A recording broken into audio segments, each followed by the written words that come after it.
Right. Order. I now call Lawrence Robertson to make an urgent question.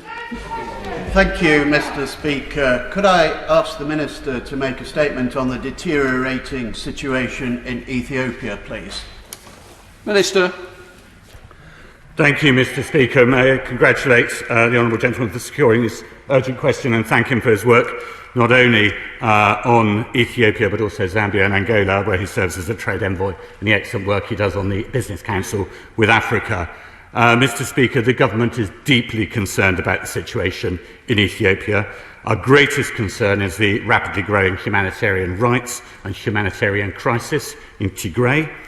We're now more than 7 months into that conflict in Tigray, and there is no sight of an end. It has taken a terrible, terrible toll on the people of Tigray.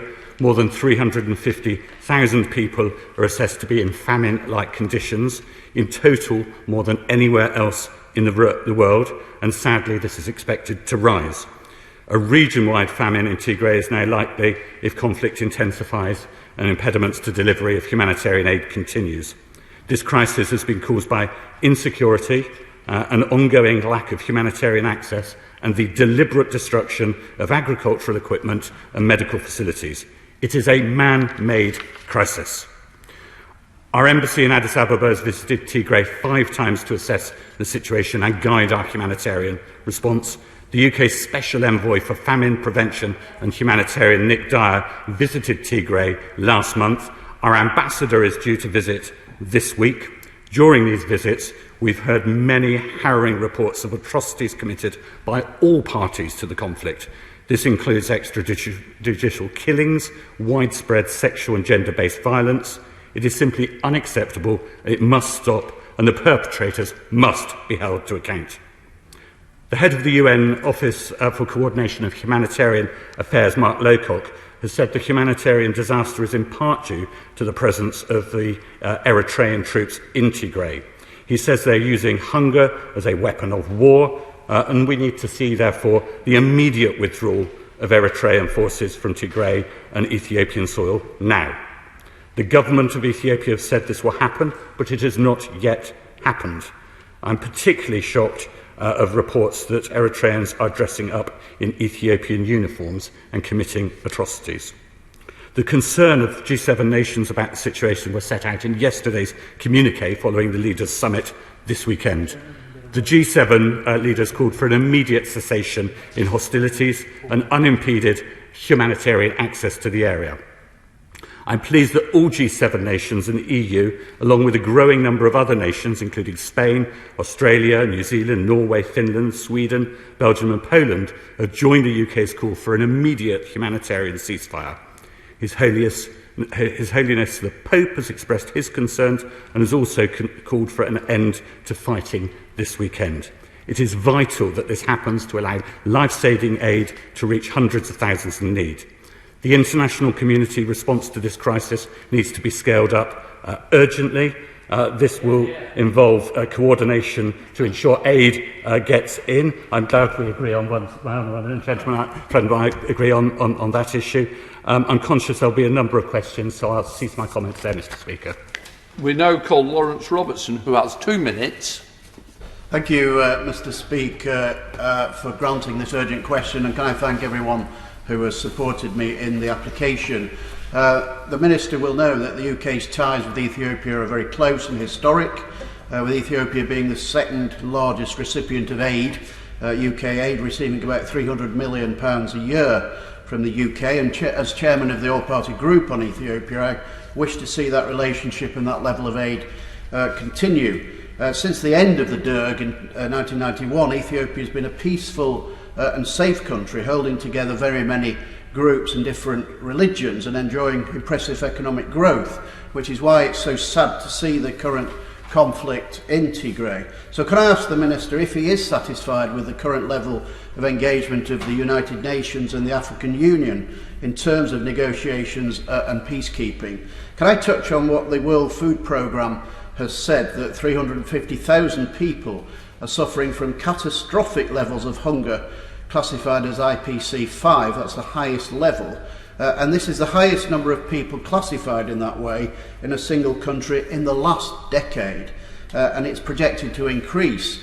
And the World Food Programme say they need an extra $203 million to scale up its response in Tigray. And unless food and livelihood assistance is scaled up, famine is a risk. That is a direct quote from the World Food Programme. So what else can we do to help? And more generally, with regarding aid, is the Minister satisfied that aid is reaching people in Tigray? And have the NGOs have had their access restricted? And can I ask what protection is being provided to aid workers following the reported deaths of 9 aid workers? With regards to aid, does the Minister agree with me that often the people in most need in the world are those living in war-torn countries? And so is it right for any country to be suspending any direct aid to Ethiopia at the moment? And in such situations, surely the trick is to get under the radar and deliver aid to the people who need it most. Has the Minister been able to assess whether hospitals and their equipment are being adequately protected? Has he been able to assess the living conditions of 1.6 million people who have been displaced throughout the conflict? We also have heard about the involvement of the Eritreans in Ethiopia, which was originally denied by the Ethiopian government. Could the Minister tell us if he feels that some of the worst atrocities are actually being committed from that route? And finally, very finally, Mr. Speaker, can I ask what assessment the Minister has made of the likelihood of the conflict spreading to other parts of Ethiopia and indeed to the wider region? I know that the Foreign Secretary has a focus on East Africa, demonstrating that we're all concerned about that situation. Thank you. I thank the honourable gentleman. This is indeed one of our largest aid programmes. The honourable gentleman said, could the UN and AU do more? Well, yes, always, but we're working with our UN partners very carefully, and I've spoken extensively to the Peace Security Commissioner Bankole, the new Commissioner, around this issue. Sadly, Madam Deputy Speaker, I can confirm the World Food Programme's analysis of famine-like conditions of Category 5 IPC, and clear we need to do more. He's asked for can we do more. I can announce this afternoon that the UK government will provide a further 16.7 million of aid from our regular programme elsewhere in Ethiopia and divert that towards the conflict in Tigray. He mentioned NGO access. NGO access has improved from the early days of the conflict, but they still have not got full access, and land is controlled in Tigray by different combatants, which makes it even further difficult. He talked of hospitals. Hospital supplies were virtually at zero at one point. From what we've seen from our 5 visits from the embassy, from HMG, only around 74 of the 264 hospitals are operating in any way, shape or form. He mentions the Eritrean troops. They have no place in the Ethiopian conflict. They've been asked to leave. They should leave, and we will work with all partners to make sure that happens. And rather chillingly, he asked a question about could this spread? We are concerned with the election coming up, the pre-existing instabilities in the Oromo region, the Amhara region, and on the Sudanese border, not to mention the issue of the Grand Ethiopian Renaissance Dam. There are a number of flashpoints, so it's important that we deal with this conflict as it stands at the moment and make sure it doesn't spread further into the region and Ethiopia more generally. We now go to Stephen Doughty, who has 2 minutes. Can I thank the Honourable Member for Tewkesbury for his strong words and the Minister for his frank response. We have also repeatedly raised this horrendous situation. Indeed, I raised it with the Prime Minister in this House 8 months ago. But tragically, since then, we have seen a worsening and a deepening of the crisis. Now, Ethiopia, as has been said, has seen huge strides forward on poverty, and our aid, trade and friendly partnership has been hugely important. And we all want to see a prosperous and democratic Ethiopia. But the war and famine of the 1980s is also seared into the memories of the British people and the world. So it is especially heartbreaking to see the current famine, civilians hacked to death, rape, destruction of food and health capacity, tens of thousands displaced, and hundreds of thousands cut off from assistance. So we must now speak forcefully and frankly, and most crucially take action in the face of the growing and incontrovertible evidence. And we have a clear responsibility to act and protect, to assist Ethiopian civilians. The UN Human Rights Chief has spoken of potential war crimes and crimes against humanity, and the G7 spoke this weekend of a humanitarian tragedy, including potentially hundreds of thousands in famine conditions. So I want to ask the Minister, has the Prime Minister spoken to PM Abiy or any of the other key players, not least following the G7 this weekend? And if not, when will he? What action are we taking at the Security Council, the Human Rights Council, and with the AU to bring an end to the conflict, full humanitarian access, and a full independent investigation into allegations of human rights abuses? And there is clear evidence, as the UK envoy has said and the UN has said, of this serious food crisis with huge numbers of people at risk of famine and food emergency. So this is the wrong time for us to be slashing humanitarian aid, as the House has made repeatedly clear. Now, the Minister mentioned 16.7 million being diverted, but the UN humanitarian chief pointed out last week that the UK provided $108 million last year to Ethiopia, but this year we've only reported 6 million. So can he clarify that, and when will we be urgently increasing our total assistance? I share his concerns about Eritrean troops. Have actually any left, or are they still there? It's been claimed they've left. I've yet to see any evidence of that. And will he consider targeted sanctions and measures against any individual from whatever side that is found to have committed human rights abuses, war crimes, or other atrocities?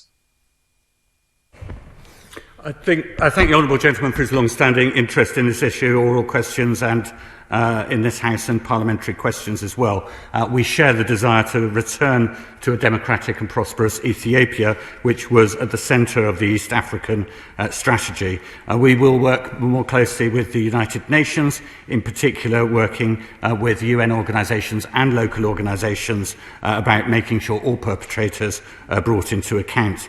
The primary relationship with Abiy, President Abiy, is with the Foreign Secretary who met him on an East African trip, and I know retains the dialogue. I don't know specifically when the Prime Minister last spoke to President Abiy, but I will certainly let him know. In terms of the aid level, I thank him for welcoming the small redirection of aid monies. I don't recognise the numbers that he talks about, but more than happy to have a dialogue with him around that. But obviously multilateral spend in addition to bilateral make the situation slightly more complicated, particularly as we're diverting more money into the region. I think those were the main issues, Madam Deputy Speaker, he raised. If I've missed any, I will pick them up during other answers. We now go to the Chair of the Foreign Affairs Select Committee, Tom Tugendhat. Thank you very much, Madam Deputy Speaker, and I welcome the urgent question from my honourable friend, the member for Tewkesbury, which could not be more important given the tragic scenes that we're seeing in Tigray at the moment. Can I ask my honourable friend, the Minister, what work he has been doing with our American friends, notably, of course, Senator Coons, who is the representative of President Biden in the region, and what coordination he's also doing with UN agencies, including the Nobel Prize-winning World Food Programme. Is there extra support going to these organisations? And indeed, are they able to raise money through the open charitable arms of the United Kingdom? So many people in this country are looking to help, and I'm sure would give very, very generously. I thank the honourable gentleman for his work on this issue and work on the Foreign Affairs Select Committee. We are very engaged with our American partners. I attended a meeting last week with Samantha Power and other international organisations discussing this. When I was last in Ethiopia, I met the new incoming ambassador. There's been a regional envoy travelling within the area who I also met with last week. I've had several meetings with David Beasley of the World Food Programme, who we try to work with as closely as possible. Although at key points of this conflict, access to the area was the main problem rather than actually delivering the aid. So ultimately, there is no solution without political dialogue. So whilst the issues he raises are important as a precursor of several other actions that need to take place before we get that food to the people that are starving, particularly concerning that people are actually destroying hose and farming equipment so that people can't plant. And this is a narrow point. If they don't plant within the next few weeks and next few months, there will be no crop to the end of the cycle. We now go to Chris Law, who has 1 minute. Madam Deputy Speaker, may I first put on record my heartfelt sympathy and condolences to the families of those murdered by terrorists last week in Afghanistan while in their line of work with the Halo Trust. The attacks are atrocious and cowardly, and the perpetrators must be held to account. These men and women bravely put their lives on the line every day by clearing landmines all over the world. Madam Deputy Speaker, most of the 5.5 million people living in Tigray are desperately hungry, and over 300,000 people are suffering from famine. Starvation causes your body to literally consume itself. Your organs shrink, your hair falls out, you convulse, and you hallucinate before death. Children are even more at risk. It's reported that 300,000 children are expected to die. Even if aid deliveries were to be stepped up immediately, this situation will only worsen by September. Therefore, how is the UK government using its relationship with Ethiopia to allow aid organisations access and to alleviate this impending catastrophic crisis? Lastly, Madam Deputy Speaker, this catastrophe is unfolding as we speak, and we know the devastation this will cause if we do nothing.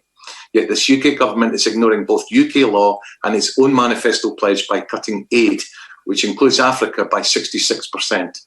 Therefore, will the government now reverse these life-threatening cuts and at the very least mobilise sufficient emergency funds immediately to get life-saving aid to the Tigray region? I thank the honourable gentleman for his comments, I'd like to be associated with his comments around Halo Trust that do excellent work in Africa and elsewhere around the world. And sadly, the numbers are actually even worse than the honourable gentleman quotes. Nearly 23 million people across Ethiopia will require assistance in 2021. The vast majority of those and the vast majority of the increase on the normal assistance has been integrated with 6.2 million of the population requiring assistance. He asked about the aid getting through. It has improved. The process for humanitarian assistance getting through was very convoluted, and it has improved, but it is still not sufficient to get the materials through, even if we did have them to distribute. But that is something we're working very closely on. It's something the humanitarian famine envoy talked about, something Ambassador will talk about when he visits Tigray last week. And one of the first people to visit Tigray was our development director, looking at these very issues of gaining access. But crucial to all of this is making sure the Eritreans get out of Tigray to create a situation of stability. And I very much hope the turning point of the elections will be a pivot where the Ethiopian government look again at some of these issues. Andrew Mitchell. Thank you, Madam Deputy Speaker. May I congratulate my honourable friend for Tewkesbury on securing this urgent question and echo the comments of the Foreign Affairs Select Committee Chair that many responsible people throughout our country are worrying about a return to 1984 famine conditions. Can I urge my honourable friend, who is a decent and humane minister, to take away from the House two key things tonight. The first is that 2 million people have been driven from their homes, many across the border into Sudan, and 350,000 people, according to the UN, are now in phase 5, which means they are quite literally starving to death. And secondly, will he take away that in 2020, the UK recorded $108 million in humanitarian money for Ethiopia, and this year, faced with the cuts resulting from our broken promise on the 0.7, so far the UN tracking system says that Britain has provided only $6 million. Will my honourable friend bear these matters? $6 million, the UN tracking system has made clear, is the figure so far scored against ODA for support in this respect in Ethiopia. So will he bear in mind these two facts in his discussions with his Treasury colleagues? I thank the honourable gentleman for his long-standing interest. Like he, I don't want to go back to 1984, although there are chilling similarities.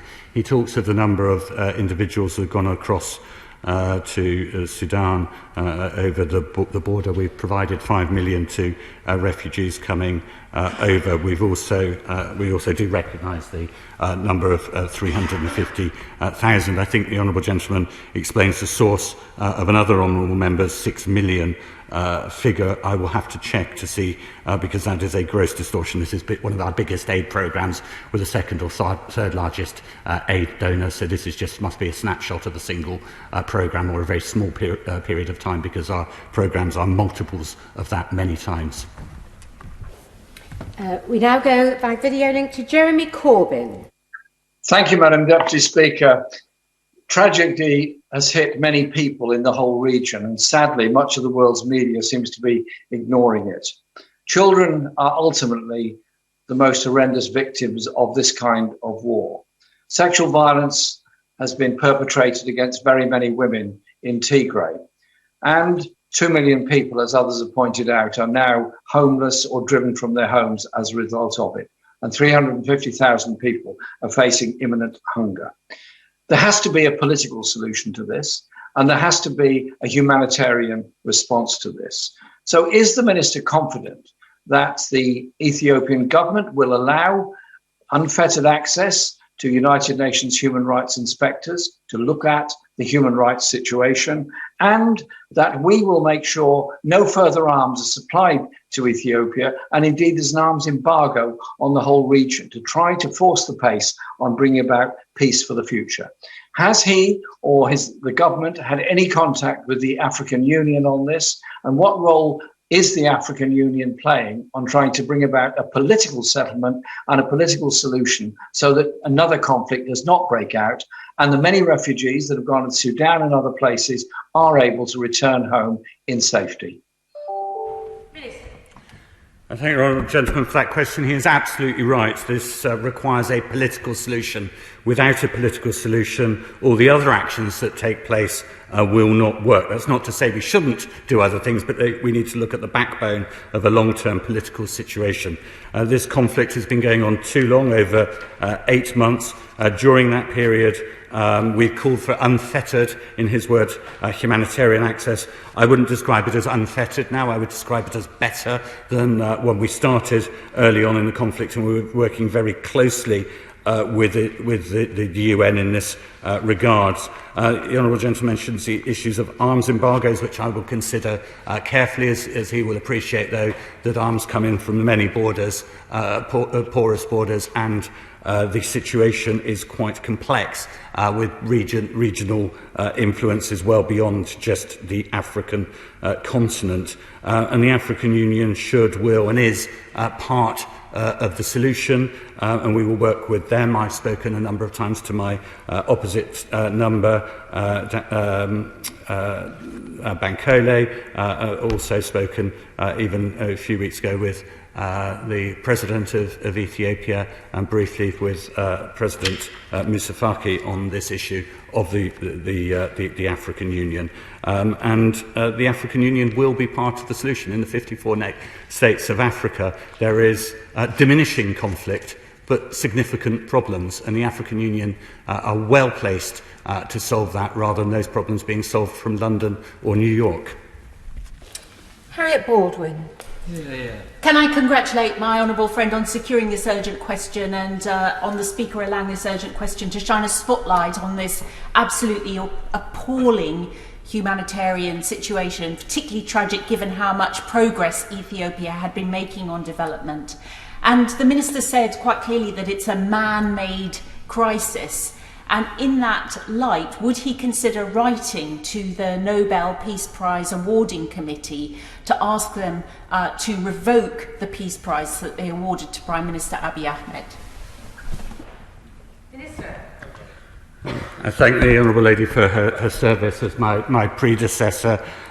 She'll appreciate that the awarding of a prize is not for the United Kingdom. At the moment, our relationship with President Abiy is one of trying to have a strong dialogue. The Foreign Secretary has a very good, honest relationship with President Abiy, and I think at the moment we are better having a continued and quiet dialogue and diplomacy rather than leaping to some of the solutions she is pointing to, and legitimate solutions elsewhere that might be right at a different time but aren't right, and I don't think would be constructive at this particular juncture. We now go via video link to Leila Moran. Thank you. Never again. That's what the international community said after the famine in Ethiopia in the 1980s. In fact, Madam Deputy Speaker, I lived there between the ages of 5 and 8. And I will never forget that looks in the eyes of starving children my own age, scared, desperate, or worst of all, hollow. So it is utterly horrifying to hear that history is repeating itself again. In the face of this government's decision to abandon the 0.7 target on aid, it would be an act of extreme callousness to cut what we give to the people of Ethiopia at this time. Now, the minister said he doesn't recognise the £6 million figure, so can he clarify how much less will this country be spending on aid to Ethiopia as a result of the aid cuts compared to last year? And he also said that the money promised today is a diversion from elsewhere. What programmes are cancelled or delayed as a result? I thank the honourable lady. I wouldn't want the House to get the wrong idea. Internationally we said never again. Actually, things are improving across the African continent. There are still problems, but things are moving in the right direction and have since 1984. And in Ethiopia specifically, prior to this particular conflict, the Ethiopian government was much more able to deal with its own solutions itself alongside us, but aid remains part of the process. She pushes me to provide statistics that I've not got available and will be reported to the House in the normal course of business. Video link to Fiona Bruce. Thank you, Madam Deputy Speaker. Does the Minister share my concerns of credible reports of child soldiers being deployed in the conflict in Ethiopia?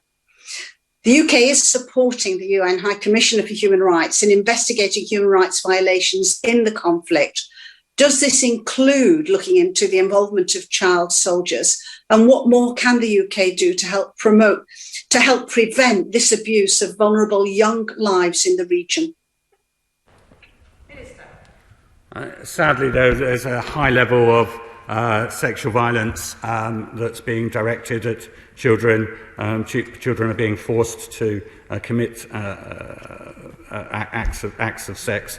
I think it is likely that people under the age of 18 are being conscripted in, but I would be interested to hear from NGOs about more evidence, and that should be brought before both the African Union, the UN and local authorities to make sure perpetrators are held to account, because it is clearly unacceptable. Manjeet Singh. Thank you very much. Madam Deputy Speaker, the humanitarian crisis unfolding in Ethiopia is saddening, and we in the UK must urgently step up to help civilians via aid, as well as demand an immediate end to the violence in Tigray. But what assessment has the government made of reports of aid being cut off, health facilities being vandalised, and aid workers being harassed by troops on all sides of the conflict? And Minister, what about the horrific allegations of sexual torture and rape? What action is being taken against that? Sadly, all of those things are happening. It is true. To put some numbers on, the sexual violence is at least approaching, was over 1,000. And we feel that probably at least 26,000 people are likely to require support in the up and coming months. That's based on UN estimates. It is very difficult to give more precise figures on the types of atrocities and the perpetrators, given we don't have full access. And as I say, there's very strong evidence that Eritrean soldiers are dressing up in Ethiopian uniforms, and counter-accusations of similar behaviour from other combatants. Scott Benton. Thank you, Madam Deputy Speaker. The vast majority of my constituents support the government's decision to reduce international aid, but rightly expect us to provide funding and support to relieve the situation in Ethiopia. Does the Minister agree that moving away from a 0.7% target does in no way stop us from providing the vital support in circumstances such as these? I very much thank the honourable gentleman for his support. Of course, we are still contributing £10 billion of aid. That's an enormous sum of money in absolute terms. It's also enormous relative to our actual size of our economy, much larger than other members of the G7 and our international partners for the Americans, for example. Not only that, this is not a permanent change. We are going to get back to 0.7 when the economic conditions allow. I know that there are other honourable members in the House that want that to happen very quickly, but we will keep that situation under review and try to get back, and it certainly doesn't stop us from helping more in situations like Ethiopia. We now go video link to Carol Monaghan. Thank you, Madam Deputy Speaker.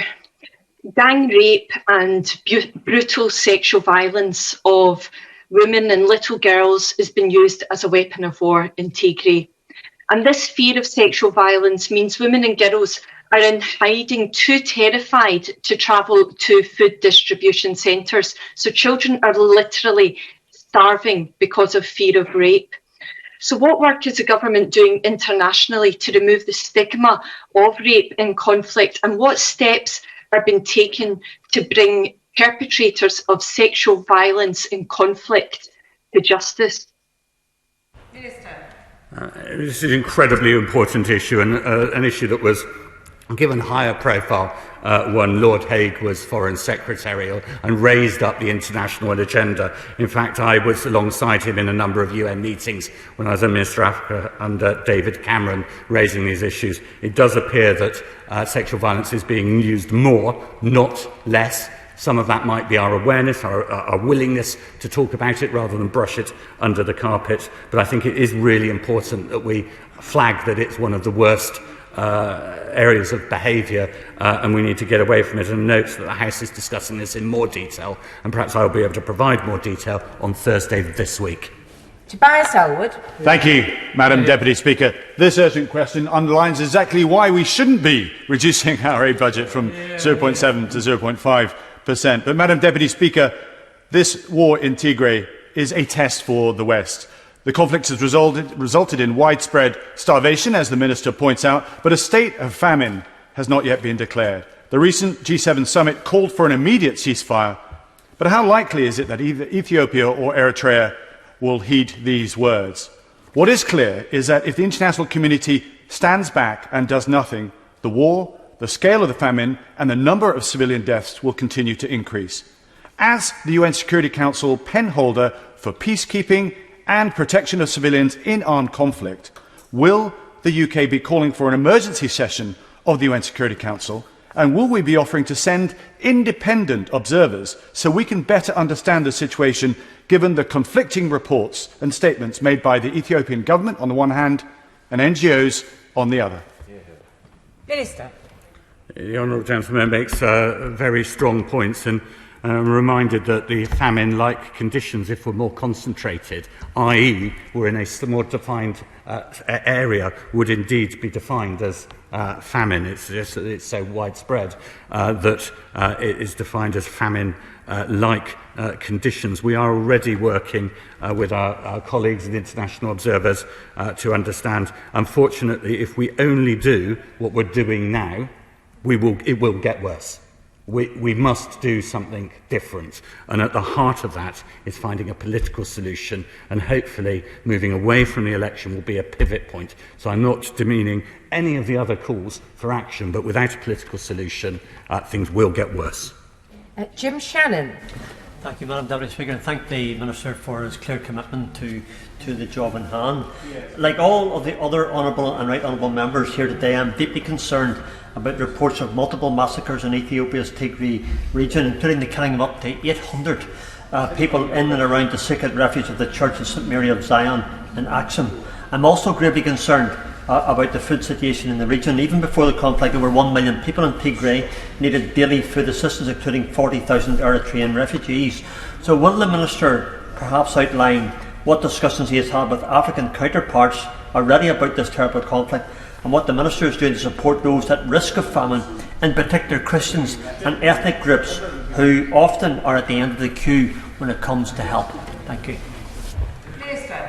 I am concerned about all the people, whether they're Christians, Ethiopians or Eritreans, as I know here, as I continue a dialogue. In fact, I think this issue comes up with every single meeting I have across the continent. It's a blight on the continent. It's a problem for the continent and the world. It's not just a problem for Ethiopia. So we'll continue raising those issues, and I'm conscious the Minister of State, Lord Ahmed, as Minister on Freedom of Religion, has particularly emphasised this, and we've heard from the Prime Minister's envoy in this chamber just only a few moments ago. We now go via video link to Bob Blackman. Thank you, Madam Deputy Speaker. Eritrea is effectively a dictatorship with one of the worst human rights records in the world. What pressure can my honourable friend put on for the government of Eritrea to remove their troops from this conflict and indeed make sure that they abide by the human rights records that we want to see right across the world? At various points in the conflict, there's been denial that they're there, denial that they were there and committing atrocities, and so on and so on. It's been very unclear. I share with him his analysis of the situation. Guy Warrington will soon be visiting the area, one of senior members of the Foreign Office, and taking up the post of ambassador there to work on this issue and a number of others. But I think his analysis, whilst uncomfortable, is correct. We now go via video link to Helen Hayes. Thank you, Madam Deputy Speaker. The UN Secretary-General's Special Representative on the Elimination of Sexual Violence, Pramila Patten, said last week that 22,500 women in Tigray need access to services as a result of conflict-related sexual violence. This coming Saturday is the UN Day for the Elimination of Sexual Violence in Conflict. Will the Minister support Tigrayan women around the world who are calling for justice for their sisters by using the UK's position on the UN Security Council to press for urgent and immediate action to stop this violence and ensure that the perpetrators are brought to justice?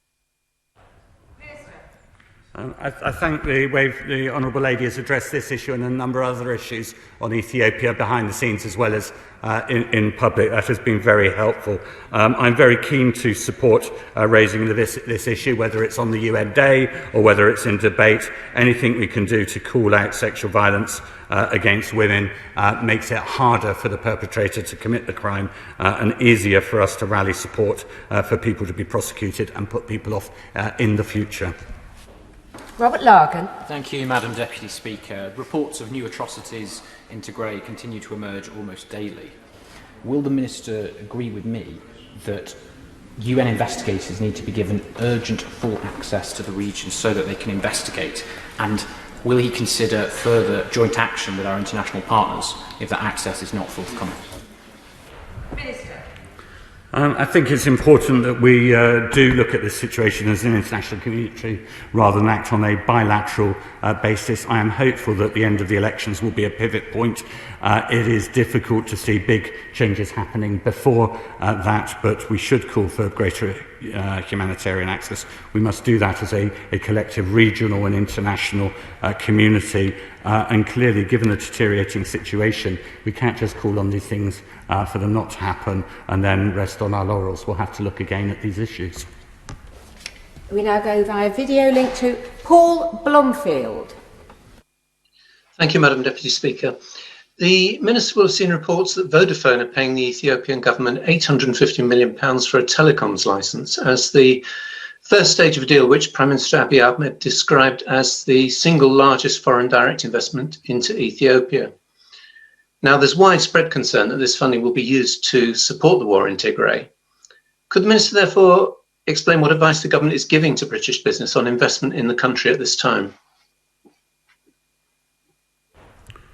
Well, of course, this isn't a government investment, it's a CDC investment, although dancing on a head of a pin in the sense that it's in itself a UK government-supported institution.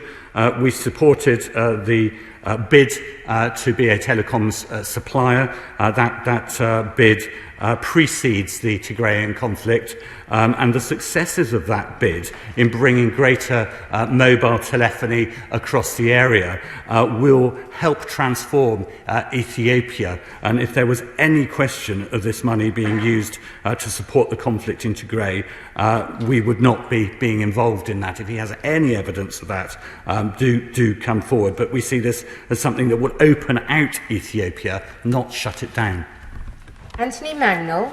Thank you, Madam Deputy Speaker. The government has rightly identified the scale of this crisis. Could it therefore detail how the 0.7% reduction will cut the ability for us to fund projects in Ethiopia? But could I also ask the Minister whether or not the Preventing Sexual Violence in Conflict team is ready to deploy into Ethiopia? It was suggested on the 24th of May by the special representative in the House of Lords that they would be deploying. I would like the Minister to be able to come to this House and tell us when they will be deploying, when they will be able to provide assistance to victims of sexual violence in conflict, whether documentation of these crimes is taking place, and whether or not we'll be able to lead any prosecutions for what are some most atrocious crimes going on.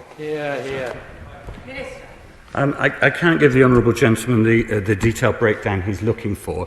I do recall signing off in the last week or so a parliamentary question around specific support in Ethiopia. I'm not going to quote that from memory because I don't want to introduce errors into Hansard, but I'll be more than happy when I get back to the office to point him in the direction of that PQ and point out again that the ambassador is travelling to the region this week, and we will work with our UN partners to work out what specialist support is needed, what physical kit, what individuals, what people across the region, because sometimes the answer isn't always sending people from London, it's about sending people regionally to support in exactly the same work. But I'm conscious we'll have more time to discuss that on Thursday, and I will be able to I'll make sure I can give him an even better answer on Thursday.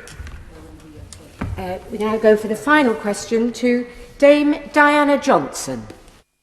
Thank you, Madam Deputy Speaker. And just following up from the previous question, because of these widespread reports of sexual violence in Tigray, could the Minister just confirm, is he expecting that the UK's Preventing Sexual Violence in Conflict teams will be travelling to the area and will be working with and supporting survivors or not? Because I wasn't clear from his previous answer whether he's expecting that to happen.